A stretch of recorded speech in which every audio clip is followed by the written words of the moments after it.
ഉൽപ്പത്തി അധ്യായം 18. ദൈവം സന്ദർശിക്കുന്നു. മാമ്രിയുടെ ഓക്കുമരത്തോപ്പിന് സമീപം കർത്താവ് അബ്രാഹത്തിന് പ്രത്യക്ഷനായി.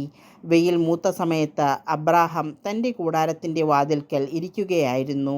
അവൻ തലയുയർത്തി നോക്കിയപ്പോൾ മൂന്നാളുകൾ തനിക്കെതിരെ നിൽക്കുന്നത് കണ്ടു.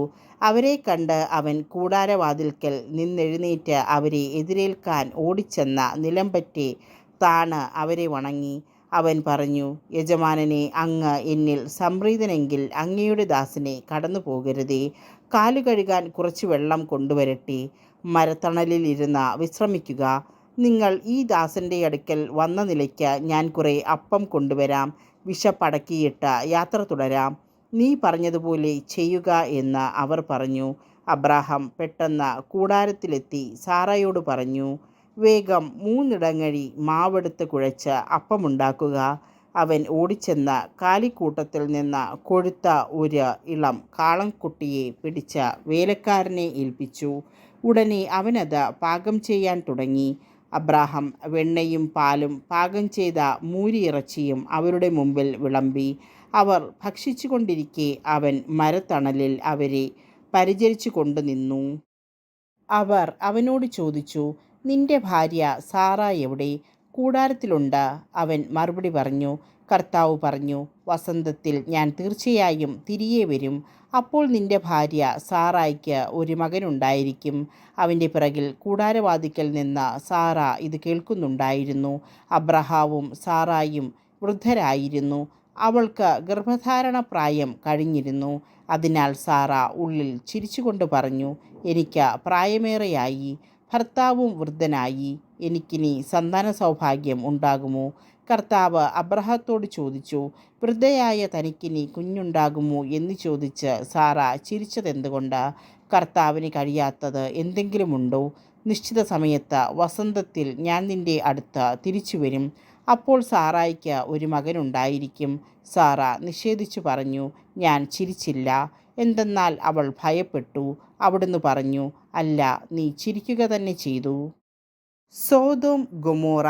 അവർ അവിടെ നിന്നെഴുന്നേറ്റ് സോദോമിന് നേരെ തിരിച്ചു. വഴിയിലെത്തുന്നതുവരെ അബ്രഹാം അവരെ അനുയാത്ര ചെയ്തു.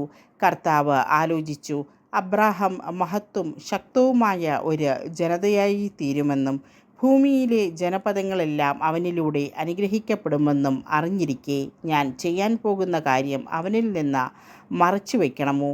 ഞാൻ അവനെ തിരഞ്ഞെടുത്തിരിക്കുന്നത് നീതിയും ന്യായവും പ്രവർത്തിച്ച കർത്താവിൻ്റെ വഴിയിലൂടെ നടക്കാൻ തൻ്റെ മക്കളോടും പിന്മുറക്കാരോടും അവൻ കൽപ്പിക്കുന്നതിനും അങ്ങനെ കർത്താവ് അവനോട് ചെയ്ത വാഗ്ദാനം പൂർത്തിയാക്കുന്നതിനും വേണ്ടിയാണ്.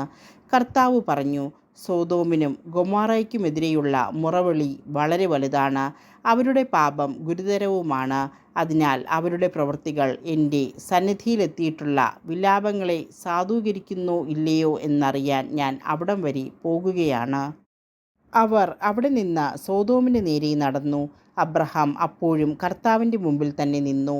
അബ്രഹാം അവിടുത്തെ സമീപിച്ച് ചോദിച്ചു, ദുഷ്ടന്മാരോടൊപ്പം നീതിമാന്മാരെയും അങ്ങ് നശിപ്പിക്കുമോ? നഗരത്തിൽ 50 നീതിമാന്മാരുണ്ടെങ്കിൽ അങ്ങ് അതിനെ നശിപ്പിച്ച് കളയുമോ? അവരെ പ്രതി ആ സ്ഥലത്തെ ശിക്ഷയിൽ നിന്നൊഴിവാക്കില്ലേ?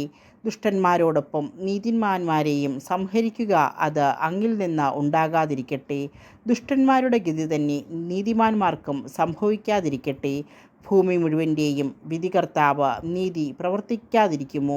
കർത്താവ് അരുളി ചെയ്തു, സോദോം നഗരത്തിൽ 50 നീതിമാന്മാരെ ഞാൻ കണ്ടെത്തുന്ന പക്ഷം അവരെ പ്രതി ഞാൻ ആ സ്ഥലത്തോട് മുഴുവൻ ക്ഷമിക്കും. അബ്രാഹാം വീണ്ടും പറഞ്ഞു, പൊടിയും ചാരവുമായ ഞാൻ കർത്താവിനോട് സംസാരിക്കുവാൻ തുനിഞ്ഞല്ലോ. നീതിമാന്മാർ 50-ന് 5 കുറവാണെന്ന് വന്നാലോ? 5 പേർ കുറഞ്ഞാൽ നഗരത്തെ മുഴുവൻ അങ്ങ് നശിപ്പിക്കുമോ? അവിടുന്ന് പറഞ്ഞു, 45 പേരെ കണ്ടെത്തിയാൽ ഞാനതിനെ നശിപ്പിക്കുകയില്ല. അവൻ വീണ്ടും ചോദിച്ചു, 40 പേരെയുള്ളുവെങ്കിലോ? അവിടുന്ന് പ്രതിവചിച്ചു, ആ 40 പേരെ പ്രതി നഗരം ഞാൻ നശിപ്പിക്കുകയില്ല.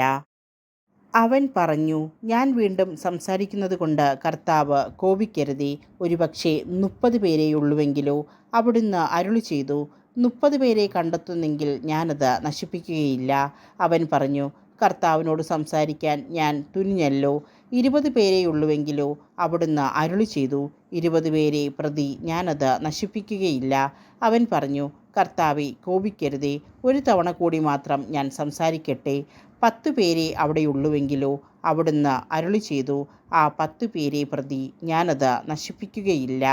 അബ്രാഹത്തോട് സംസാരിച്ചു കഴിഞ്ഞപ്പോൾ കർത്താവ് അവിടെ നിന്ന് പോയി. അബ്രാഹവും സ്വന്തം സ്ഥലത്തേക്ക് മടങ്ങി.